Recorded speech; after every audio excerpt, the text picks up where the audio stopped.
Welcome everyone, I'm Emory Hunt, the czar of the playbook, and now that all of the film has been watched and all of the grades are in, it's time for the FBGP Scouting NFL Draft Prospect Preview presented by Crossover.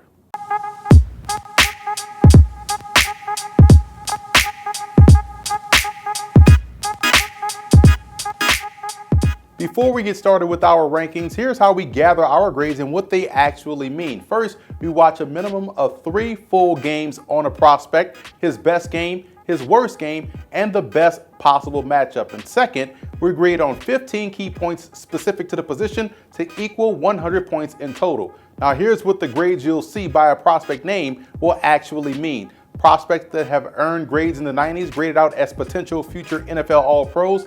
Prospects in the 80s are considered future Pro Bowl players. Grades in the 70s represent solid NFL starters, and grades in the 60s are players that we believe are spot starters or situational starters in the NFL. And if you notice, we don't use the word reserve or backup because we personally feel as though there's no such thing as backups in the NFL, only starters in waiting. So without further ado, let's kick off our rankings by taking a look at our top 10.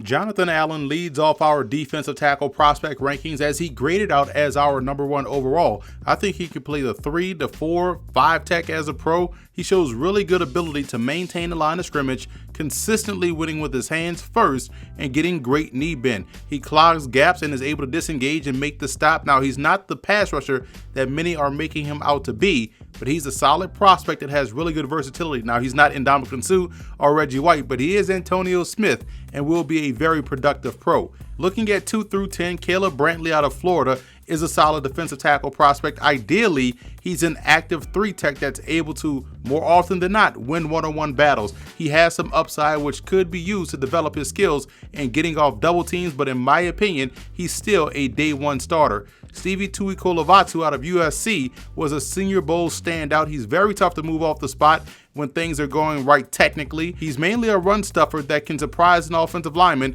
with this quickness and strength off the ball. And I'm a big fan of Chris Wormley's game out of Michigan. He's an ideal 5 tech in the NFL and is much better over guards and head up over an offensive tackle than anywhere else on the defensive line. He has very strong hands and plays with length. While he doesn't have the elite quickness, he has more than enough to disengage and apply pressure on top of his ability in the run defense department. Grover Stewart was an excellent player in the CIAA, good athleticism and skills coming from a Division II prospect. He moves extremely well for a 347-pound defensive tackle and reminds me a lot of Akeem Hicks when he came out of Regina.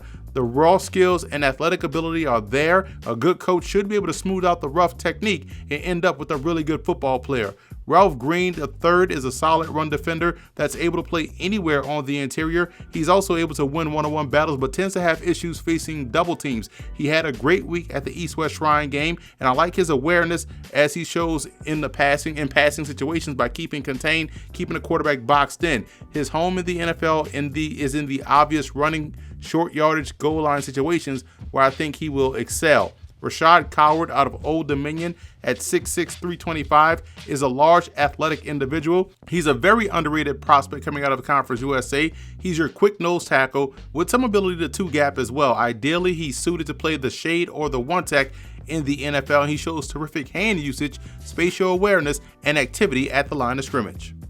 Moving on to 11 through 20, and there's some really good Sunday talent here on this list. Jaleel Johnson of Iowa shows very good one-on-one skills, more so in the running game in regards to beating a block and stopping a running back. While he doesn't have the burst and explosiveness to be a pass rushing threat, Johnson can play the 1, the 4-eye, and the 5 tech equally as effective as a pro.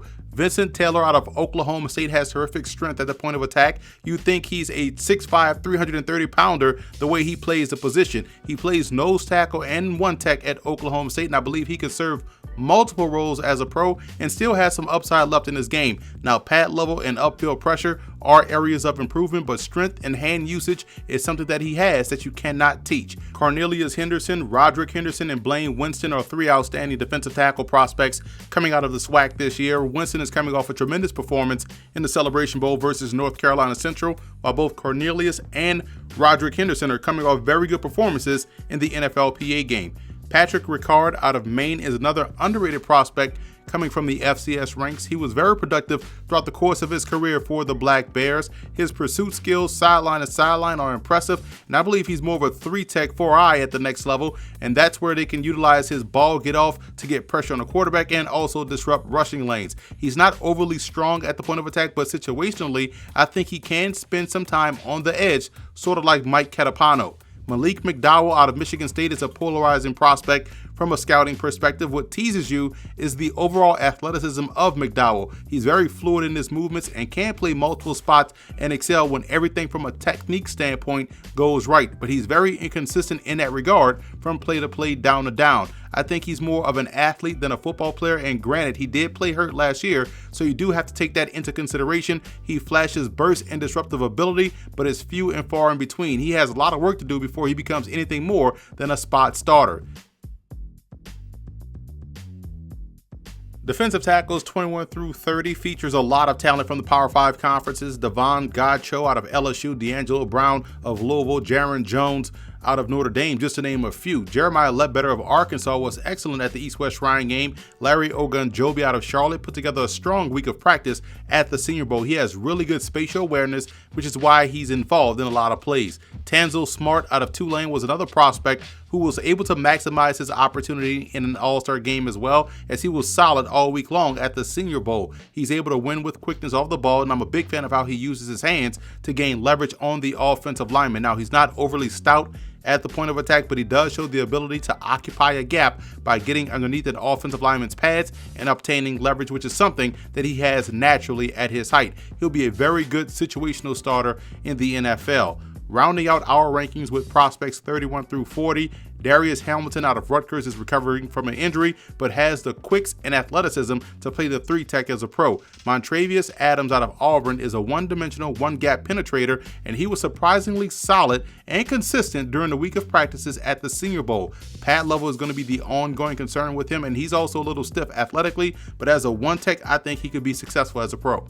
So that's a wrap for our 2017 FBGP Scouting Draft Prospect Preview presented by Crossover. To see more of our individual scouting reports, follow us on Twitter at FBGP Scouting and bookmark the page footballgameplan.com/FBGP Scouting. Also, subscribe to our YouTube channel at youtube.com/footballgameplan, where you can get all of our scouting videos, mock drafts, pro day videos, and interviews with NFL draft prospects. And one more thing, subscribe to us on iTunes under Football Game Plan Podcast.